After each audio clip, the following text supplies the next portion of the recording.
Okay. How involved was David Kinner on a day-to-day basis with the label? Because the only reason I ask that is I see videos from like the Mother's Day event, and he's on stage with Suge, and then different Death Row events. He's there. He's got the chain.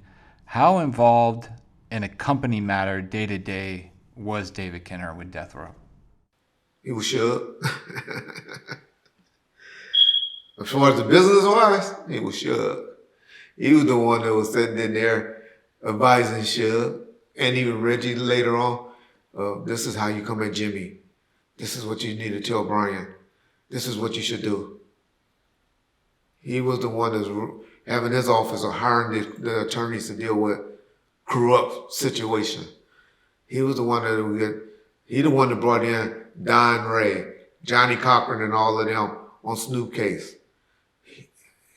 He got Suge got him in the doors. And then he was the mouthpiece. We used to call him MC. That was his name. Do y'all remember? Anybody that was really around? The name MC, that's what Suge called him. That means the man with the microphone, master of ceremony, the talker. And I remember being in meetings, be like, okay, Jimmy, David gonna tell you what we really need. So make sure you get that done, whatever David asking for. And Suge would say, all right, let's go, Rich. And he'll let David pretty much fill it. Then David will come back and say, this is what they want. And so they played that good guy back out. Whenever David would tell him, well, Jimmy only want to do this or they only want to do that. But I think you should ask for this. And then they come back, well, Suge want this.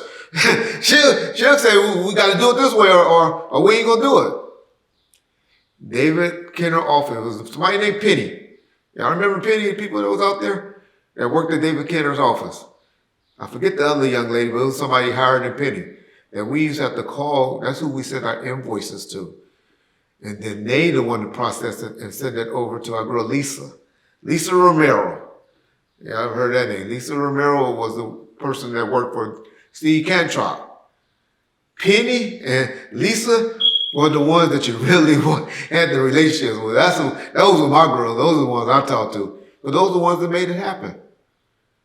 But Cantrop was Lisa Romero's boss, and then Penny, and I forget my other girl name. I can't think of her name, but she was even higher than Penny.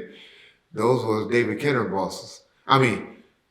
David were their bosses, and those were the ones that processed and did everything. But that's who Suge wanted out of the equation. He wanted Norris and Calvin Tubbs to deal with the Lisa Romero and eventually Stephen Cantrop to get stuff done. And because Suge didn't deal with them, he just calls David or Stephen Cantrop to see why it ain't taken care of. And then they'll usually go back and say, let me talk to Penny. Let me see what Penny ever did at job. Or let me talk to Lisa. And so that was the chain. But to be honest, David approved the invoices. David approved everything. Suge was just there making sure people got stuff done, decide who was going to be the ones doing it. And once it got done, making that shit look good and taking it to Jimmy and saying, Jimmy, listen to this. All right, this is what we're going to do. We're going to do a video this way saying this.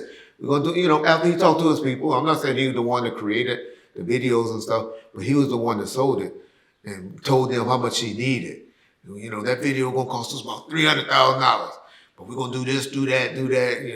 He was the salesman. That's why I always say he was the marketing genius because he was the one that put the touch on how it was going to get done once the product was given to him. And so that's pretty much how the operation worked on doing the heyday on Death Row.